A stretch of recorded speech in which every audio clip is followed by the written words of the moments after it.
This is Liberty One Studio in beautiful Greenville, South Carolina. Just so everybody knows, if they're noticing the new scenery behind me, I shot this over the weekend live. And I hope that you enjoy the photo. This was down in Myrtle Beach, South Carolina. And I absolutely love it down there. And if you're ever in South Carolina, of course, I tell everybody come to Greenville first, because I believe here is absolutely beautiful. But after visiting here, go to Myrtle Beach, because, I mean, come on, how could somebody not like that?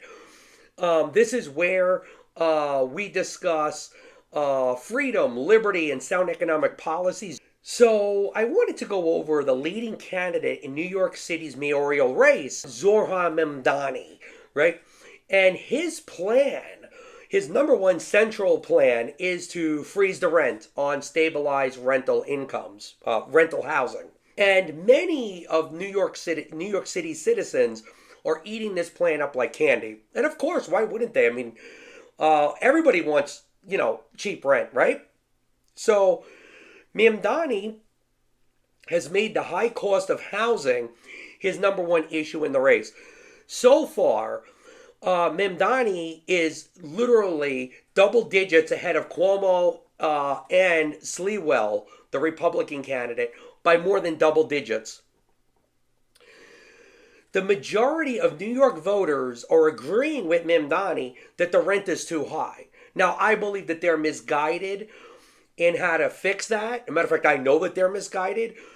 But anyway, this is Mamdani's plan to freeze the rent. And so let me play a clip of just how New Yorkers are reacting to this stuff.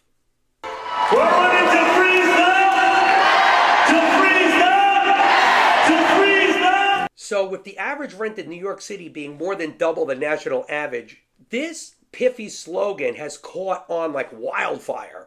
This has become a rallying cry for housing activists. Freeze the rent! Freeze the rent! Freeze the rent! They're demanding the government take aggressive steps to deal with the city's exploding cost. Housing is a human right!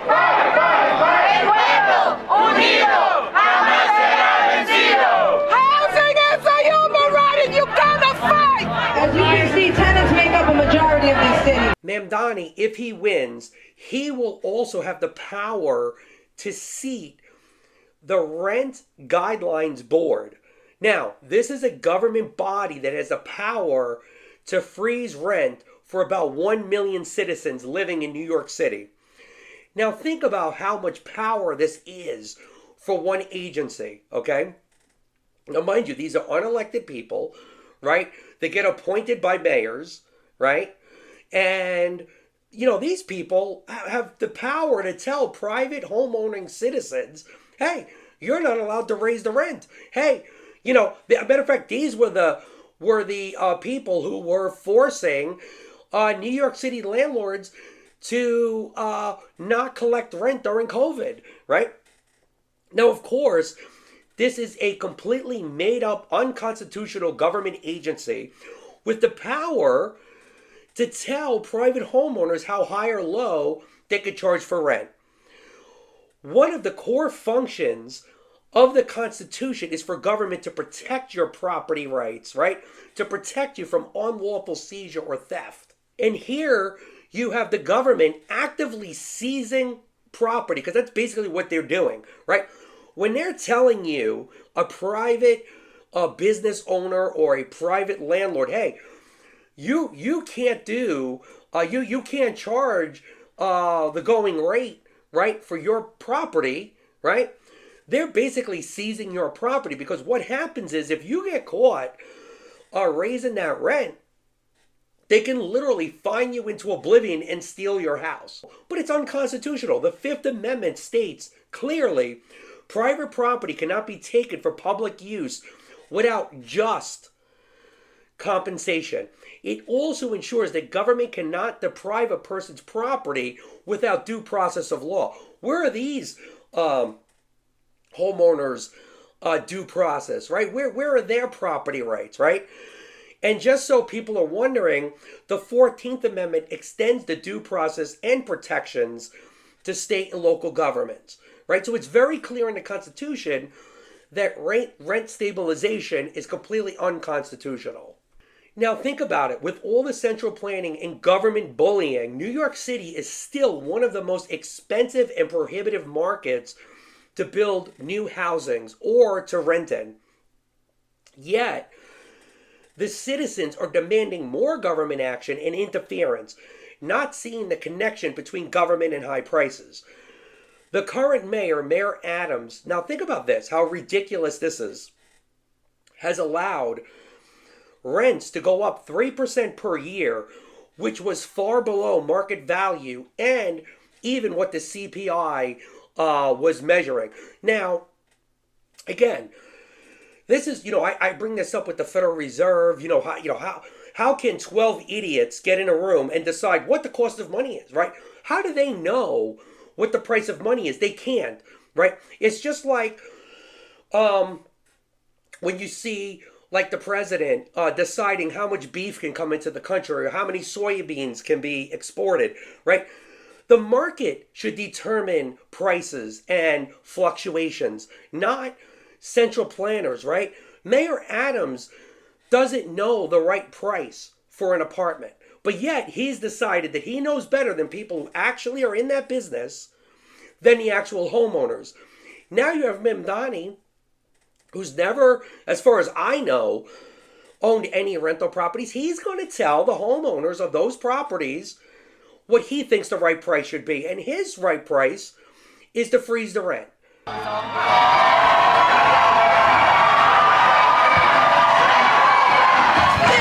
19.9%. It's turned into a circus. Booing and hissing. It's really very intimidating. And here's the thing, like many other socialized programs, the people who are showing up at these rallies, right, that Mamdani is putting forth, they're already in stabilized rent-controlled apartments, right? These people haven't been paying full market value in years.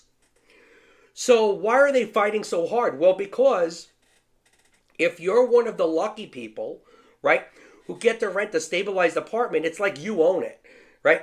It is literally referred to as a housing lottery ticket.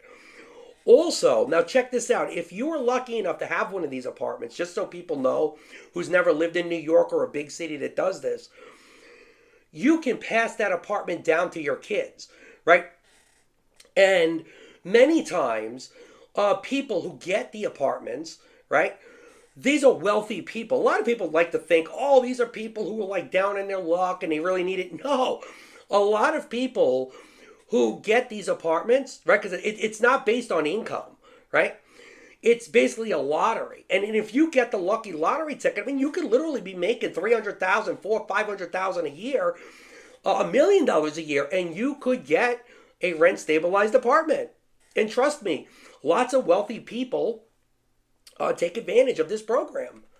Listen to a story that the New York Times collaborated with CNBC regarding a young influencer who had one of these rent-stabilized homes next to Central Park on the West Side. Now go check this out.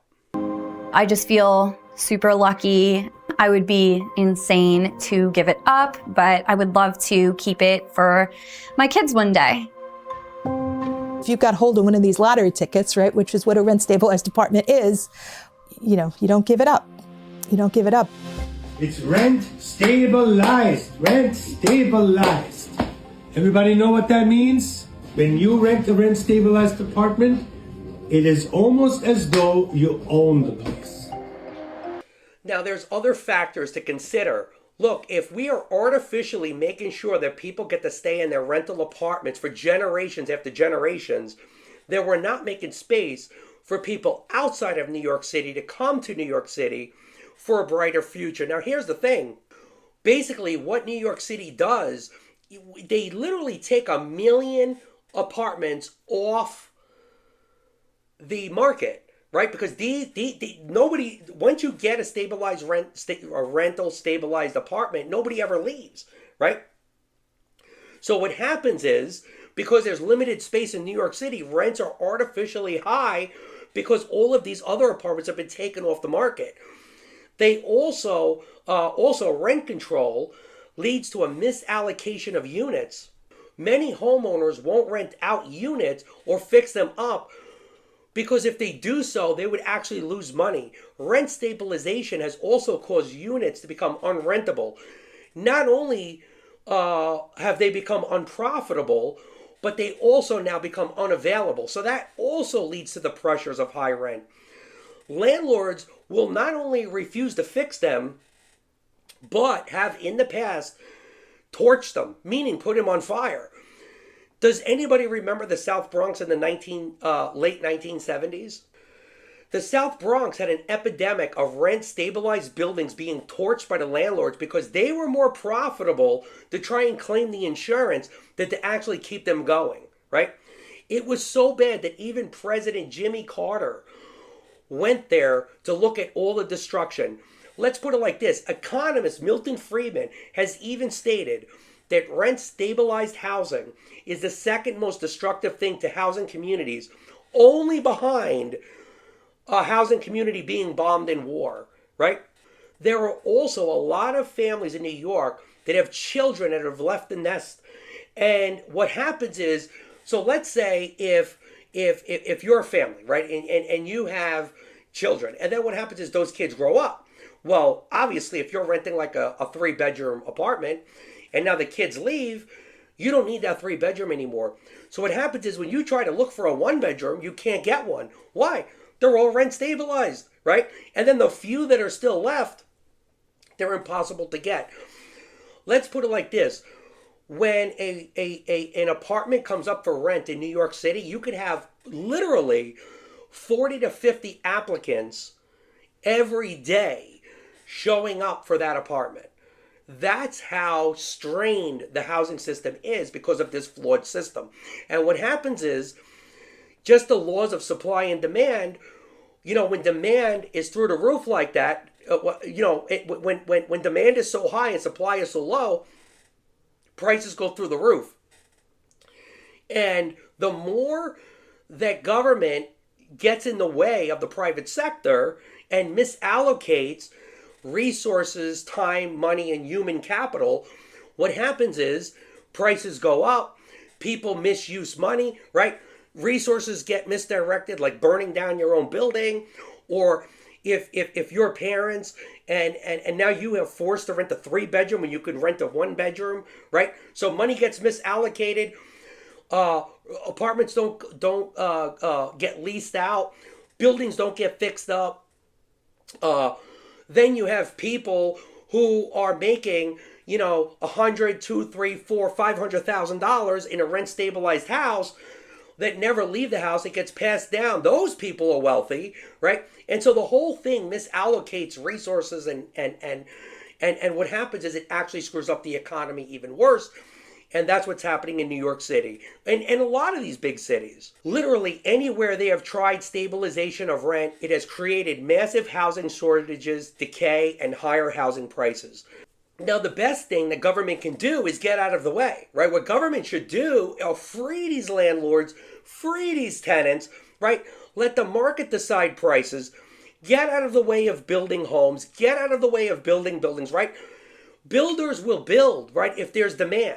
Right? But when government steps in and artificially puts prohibitive barriers in the way, then what happens is there's a cost analysis done. And if it takes you 7 years just to get started to build a building in New York City, where if you go across the water to, let's say, New Jersey, right, or maybe Pennsylvania, right, there you could get a permit and start building, right, within 1 year to 18 months. So what are you going to pick? The place with 7 years or the place with 1 year, right? It's quite obvious.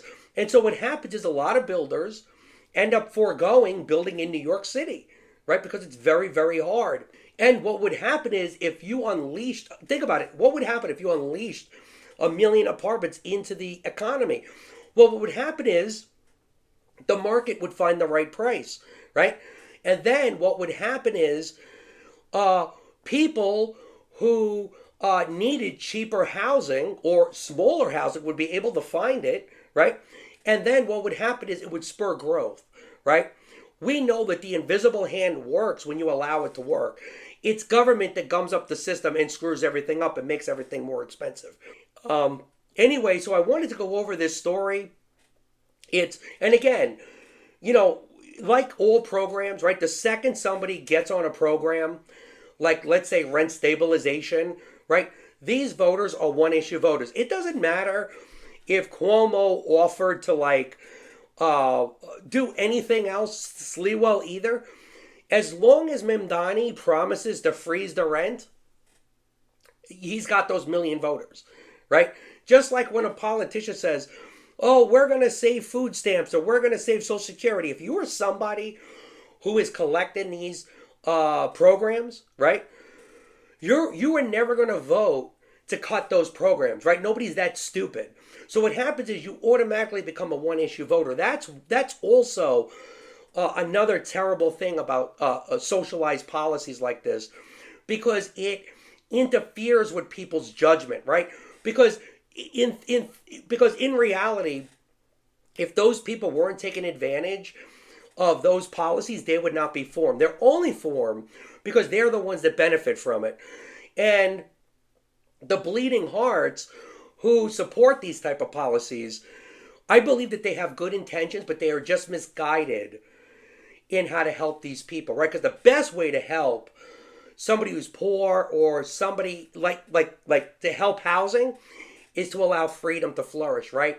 To fix the currency, right? To go back to sound money, sound economic policies. When you're out there worrying about why the rent is so high, why automobiles are so high, why car insurance is so high, why property insurance is so high, food is so high, right? It's because of government, right? It's because of the Fed, right? It's because they keep destroying the purchasing power of your dollar. Anyway, I wanted to go over this policy that Mamdani is winning on. He is going to cause a lot of damage. We see Mayor Eric Adams has caused a lot of damage, even with allowing for a 3% increase on these properties. Again, nobody knows what the price should be. No, I couldn't tell you. I'm an economist. I couldn't tell you what the price should be. The market decides what prices should be, right?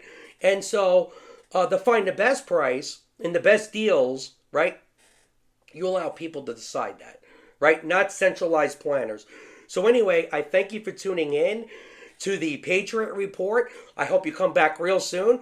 Please remember to always hit the notification button, and also please like the video. And I really need people to give comments as well. This way it helps the algorithm send my video out there even further. And I thank you for watching. Also, I'm very thankful for you patriots, and I promise to always stand up for liberty, freedom, and of course, sound economic policies. Stay strong. I'll see you in the next one. Take care.